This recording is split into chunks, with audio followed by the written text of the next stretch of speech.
आज आपण बनवणार आहोत कडू कारल्यापासून एकदम छान चविष्ट असं गोड कारल्याची भाजी. तर ही आपण म्हणू शकतो की कडू कारल्याची गोड कहाणी कशी बनवायची. तर आहे ना, खूप लोकांना कारलं आवडत नाही कारण ते कडू लागतं.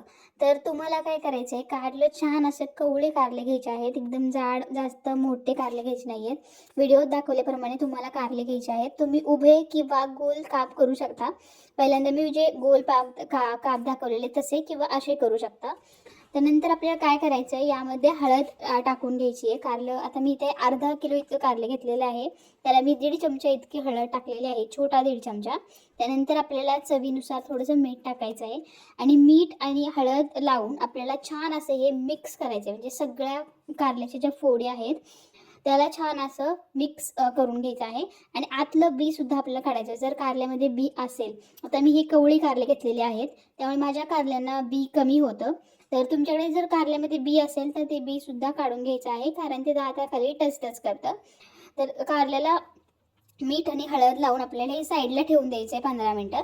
तोपर्यंत आपण कारल्याची दुसरी जे मसाला आहे तो बनवूयात. तर त्यासाठी मी इथे कढईमध्ये 1 ते 1.5 चमचा इतकं तेल टाकून घेतलेलं आहे. मी त्यानंतर चॉप केलेला आहे 1.5 ते 2 छान छोटे कांदे. तर तुम्ही अशा आकारामध्ये कांदे कापून घ्यायचे आहेत, एकदम बारीकही नाही आणि एकदम मोठाही नाही. म्हणजे आपला जो कांदा असतो छोटा, तो आतमधून कट करायचा आणि त्याचे तुकडे करून घ्यायचे आहेत.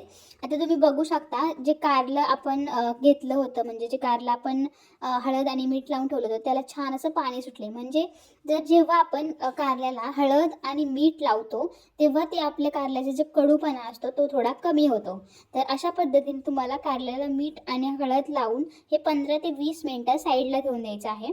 नमस्कार यूट्यूब फॅमिली, स्वागत आहे तुमचं प्रतीक्षाच किचनमध्ये. आणि आज आपण पाहणार आहोत कडू कारल्यांपासून गोड कारल्याची भाजी कशी बनवायची आणि सगळ्यांची फेवरेट बनेल ही खात्री माझी आहे. तर काय केलं, आता आपण बघत आहोत, मी कांदा छान असा बारीक चिरून आपण परतत आहोत. आता कांदा छान परततोय तोपर्यंत आपण कारलं जे हळद मीठ लावून ठेवलं होतं ते छान असं धुवून घेऊयात. तर हे सगळं मीठ आणि हळद आहे ते छान असं आपल्याला धुवून घ्यायचं आहे स्वच्छ पाण्याने. 2 ते 3 पाण्याने आपण हे कारलं धुवून घेणार आहोत. तर मी तुम्हाला इथे 1 वेळा धुवून दाखवत आहे, तर 2 ते 3-4 वेळा आपल्याला हे छान असं धुवून घ्यायचं आहे. अशा पद्धतीने हळद आणि त्याचं जे मीठ होतं ते सगळं निघायला पाहिजे. अशा पद्धतीने तुम्हाला चोळवटून छान असं हळद हळद आणि मीठ काढून घ्यायचं आहे. हे पाणी आपण ओतून देणार आहोत. तर स्वच्छ कारलं मी इथे धुवून घेतलेलं आहे, जे आता 15 ते 20 मिनटं छान असं मी हळद आणि मिठामध्ये मुरत ठेवलेलं. आता आपलं छान असं हळद लावलेली कारल्याच्या फोडी झालेल्या आहेत आणि माझा कांदाही छान परतत आलेला आहे. कांदा थोडासा लालसर होत आला की आपण यामध्ये टाकणार आहोत एक मोठं टोमॅटो. तर मोठं टोमॅटो मी चॉप करून घेतलेलं आहे. ते टोमॅटो आपण यात टाकूयात आणि पुन्हा एकदा छान असं मिक्स करून घेऊयात. आणि आपल्याला हे कमी गॅसवरती छान असं पचवून घ्यायचं आहे. जोपर्यंत आपलं टोमॅटो छान असं मऊसूद होत नाही आहे तोपर्यंत आपल्याला छान असं कमी गॅसवरती हे छान परतत राहायचं आहे, जेणेकरून खाली आपला कांदा आणि टोमॅटो चिकटणार नाही. त्यामुळे असं हलवत राहायचं आहे मधून अधून. आता आपलं टोमॅटो छान असं हे झालेलं आहे, मऊसूद झालेलं आहे. तर मी ते 1 चमचा इतकी हळद टाकलेली आहे, 1 चमचा इतकं मी धना पावडर टाकलेली आहे आणि आपण यात टाकणार आहोत लाल तिखट आणि तांबडं तिखट. तर मी इथे आमच्याकडे तिखट कमी खातात, तुम्हाला माहीतच असेल. आता तुम्ही खूप व्हिडिओ बघत आहात माझ्या, तर मी इथे 1 चमचा इतकं तिखट टाकलेलं आहे. तर तुमच्या आवडीनुसार तुम्ही तिखट कमी जास्त करू शकता. आणि पुन्हा एकदा छान असं मिक्स करून घ्यायचं आणि गॅस कमी ठेवायचा आहे, आणि जेणेकरून आपलं हे जे तिखट टाकल्यानंतर आपली भाजी ठसकणार नाही. आणि छान असं आपलं तिखट परतलं गेलं की परत आपण 1 ते 1.5 चमचा इतकं मीठ टाकणार आहे. तर मीठ हे ना मापात टाकायचं, कारण आपण जेव्हा आपलं जे कारलं धुतलं होतं तेव्हा मी त्यात मीठ टाकलं होतं. जेव्हा आपण कारल्याला कोटिंग केलं होतं मॅरिनेट करण्यासाठी, तेव्हा आपण थोडंसं मीठ टाकलं. थोडंसं कमी हाताने मीठ टाकायचं. मीठ टाकलं की आपण टाकणार आहोत लसूण खोबरं. तर लसूण आणि खोबरं जे असतं आपलं वाळकं, त्याचं हे वाटण आहे. मी नेहमी आठवड्याभराचं लसूण खोबऱ्याचं वाटण करून ठेवते, फ्रीजमध्ये हे आठवडाभर छान राहतं. तर लसूण खोबऱ्याचं वाटण टाकायचं आणि तेही छान असं परतून घ्यायचं. तर लसूण खोबऱ्याचं वाटण टाकलं ना की आपल्या कारल्याच्या भाजीला खूप छान चव येते, म्हणजे कोणत्याही भाजीला चव येते, कारण ते मिळून येतं. आपलं जी भाजी असते ती मिळून येते आणि छान घट्ट अशी दाटसर होते.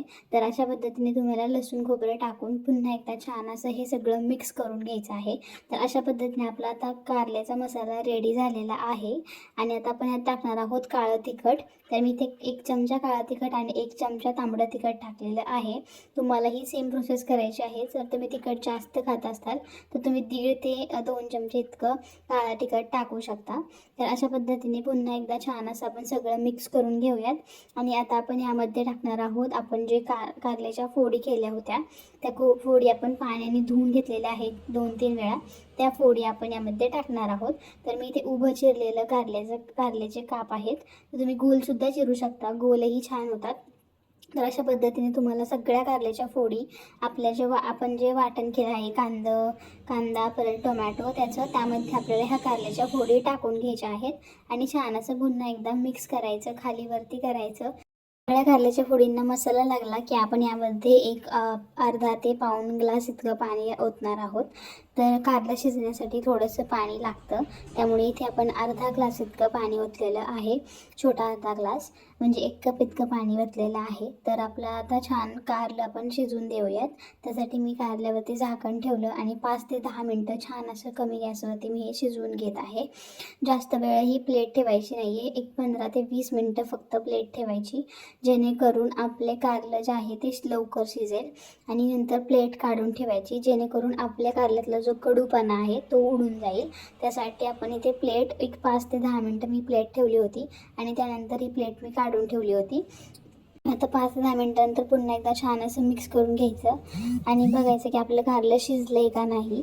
तर कारलं शिजले का नाही बघण्यासाठी तुम्ही एक फोड घ्यायची आहे, आपल्या जे उलटणं आहे किंवा चमचा आहे त्यावरती, आणि हाताच्या साहाय्याने चेक करायचं आहे की आपलं कारल्याची भाजी शिजली आहे का.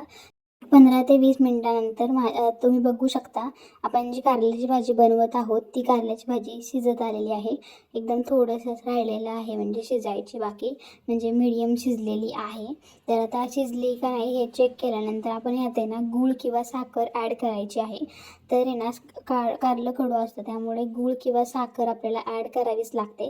तर मी ते साखर ॲड करत आहे. 2 ते 3 चमचे इतकी मी साखर यामध्ये ॲड केलेली आहे, जेणेकरून जो कारल्याचा कडूपणा आहे तो थोडासा कमी होईल आणि आपलं कारलं थोडंसं गोड लागेल. तर कारलं आपलं छान शिजलेलं आहे. साखर टाकून आपल्याला 5 ते 10 मिनटं ते कारलं आहे ते पुन्हा एकदा छान असं कमी गॅसवरती शिजवून घ्यायचं आहे, जेणेकरून जी साखरेचा गोडवा आहे तो आपल्या कारल्याच्या फोडींमध्ये बसेल. आणि झाकण ठेवून एक 5 ते 10 मिनटं आपल्याला पुन्हा एकदा कमी गॅसवरती हे कारलं छान असं शिजवून घ्यायचं आहे. आता तुम्ही बघू शकता आपण जेव्हा साखर टाकली त्यानंतर आपल्या कारल्याला छान असं पाणी सुटलेलं आहे. आणि आपण आता थोडंसं यामध्ये शेंगदाण्याचा कूट ॲड करत आहोत. तर शेंगदाण्याचा कूट कसा केला आहे, मी शेंगदाणे भाजले आहेत आणि त्यानंतर हा कूट केलेला आहे. शेंगदाण्याचा कूट टाकून आपल्याला हे कारल्याची भाजी पुन्हा एकदा छान अशी मिक्स करून घ्यायची आहे. आणि आता आपली कारल्याची भाजी रेडी झालेली आहे. सुंदर अशी चविष्ट कारल्याची भाजी रेडी झालेली आहे. तर एकदम सिंपल रेसिपी आहे, तुम्हीही घरी नक्की ट्राय करा. तर ह्यामध्ये एक इन्ग्रेडियंट असा आहे की आपण जेव्हा साखर टाकतो तेव्हा कारल्याच्या भाजीला छान चव येते.